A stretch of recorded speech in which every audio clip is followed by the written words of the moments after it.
হলো আমার বাপ।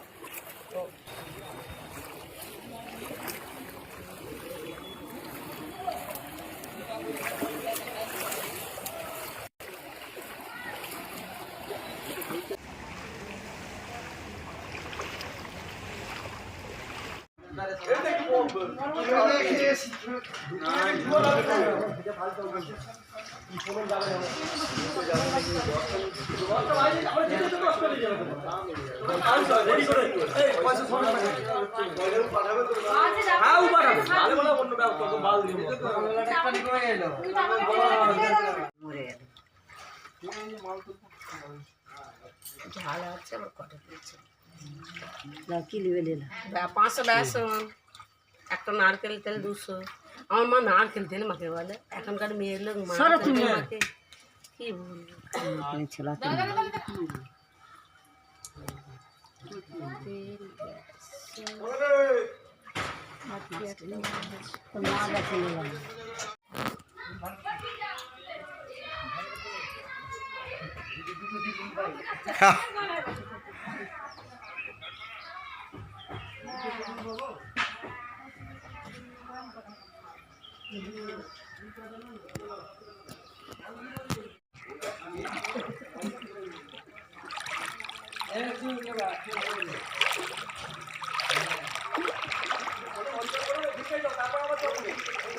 বন্যা নিয়ে কিছু বলুন একটু, কি অবস্থা আছে? হাডোরা অঞ্চলের অন্তর্গত জয়পুর ব্লকের বাসিন্দা আমরা বন্যায় এসব ঘর বাড়ি ছেড়ে পালাচ্ছি।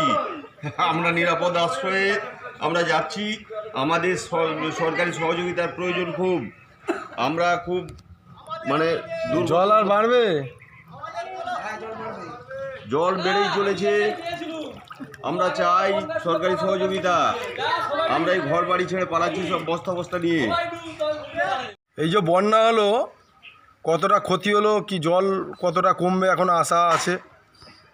আমরা খুব দুশ্চিন্তার মধ্যেই আছি। জল তো বেড়েই চলেছে, কত দূর হবে তা জানতে পারছি নি। যোগাযোগ ব্যবস্থা খুব খারাপ, নৌকা ডোঙা কিছু পাচ্ছি না, দোকানদানি সব ডুবে গেছে। সেই অবস্থায় আমরা জলে ডুবে ডুবে আসছি। এখন সুরাহা যদি প্রশাসন থেকে আমাদের একটু ব্যবস্থা করেন তাহলে আমরা উপকৃত হই। দেখুন আমরা এত জলে দাঁড়িয়ে আছি, হাটরা অঞ্চল তো জানি, এখানে দেখাচ্ছে না এখনো এতটা জলে দাঁড়িয়ে আছি। আমরা এই গলা অবধি জল, এখানে দাঁড়িয়ে আছি। সাহায্য রাত বাড়ানোর জন্য অনুরোধ করছি। দেখুন আমরা কিভাবে জলের মধ্যে আছি, খাবার জলের এবং পানীয় জলও পাচ্ছি না ঠিকঠাকভাবে। চারিদিক ডুবে গেছে, ওষুধপালাও আনার খুব সমস্যা হচ্ছে। কোনো যোগাযোগ ব্যবস্থা নেই, যোগাযোগ ব্যবস্থা পুরো বিচ্ছিন্ন। কোনো অসুস্থ মানুষের পরিষেবা সেইভাবে দেওয়া যাচ্ছে না। খুব কষ্টে, খুব দুর্ভোগের মধ্যে দিয়ে আমাদের জীবনযাপন যাচ্ছে। কবে এই জল কমবে আমরাও এখনও খুব অসহায়ভাবে আছি।